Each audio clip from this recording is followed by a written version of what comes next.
Bonjour, on se retrouve aujourd'hui pour une petite vidéo dans laquelle on va parler d'une arme bricolée en Ukraine, car j'ai pu voir cette arme être diffusée sur les réseaux sociaux, donc je me suis dit autant en faire une courte vidéo, car vous aviez apprécié les vidéos que j'avais réalisées sur les armes de la guerre en Ukraine. Mais avant de commencer, un petit point sponsor et surtout bon plan Black Friday chez NaturaBuy. Uniquement aujourd'hui, vendredi 24 novembre 2023, toutes les commandes passées sur le site peuvent contenir un ticket gagnant, ma foi, fort sympathique.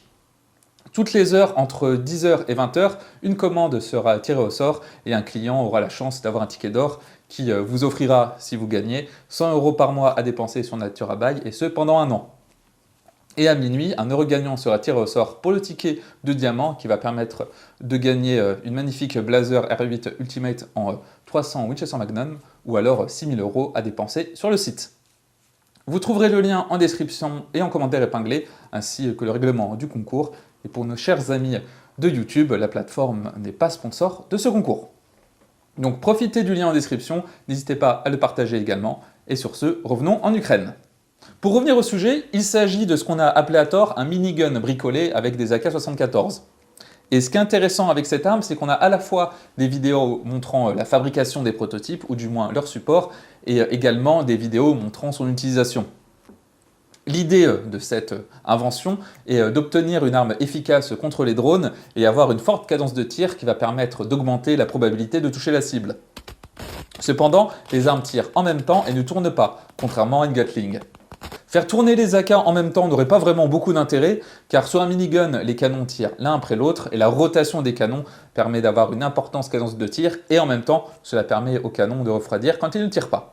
L'arme ukrainienne semble vraiment être à l'état de prototype, car on voit que les AK disposent encore de leurs bretelles, ce qui n'a aucune utilité dans ce rôle, et ça donne plutôt l'impression qu'on a emprunté des fusils à des soldats pour effectuer des tests.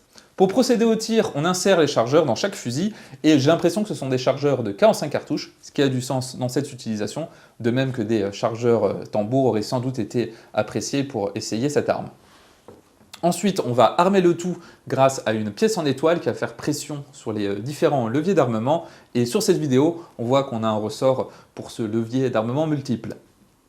Les détentes, elles, sont activées en même temps par un simple système de tige qui va prendre appui sur les différentes queues de détente des fusils Kalachnikov.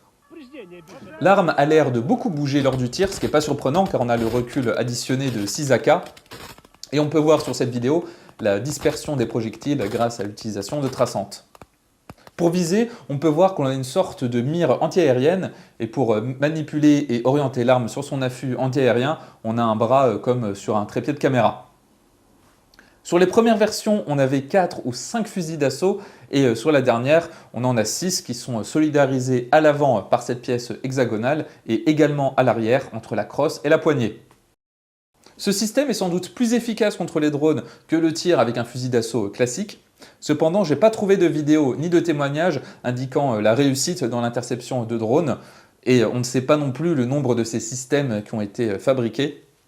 Mais cela montre bien la menace que représentent les petits drones pour qu'on en soit à développer ce type d'arme. Et encore une fois, cette guerre a montré, comme toutes les guerres, que la nécessité est mère d'invention. D'ailleurs, je vous invite à consulter les vidéos que j'avais réalisées sur les armes de la guerre en Ukraine, notamment les armes entre guillemets bricolées. En tout cas, j'espère que cette petite vidéo vous aura plu. Dites-moi ce que vous en avez pensé dans les commentaires.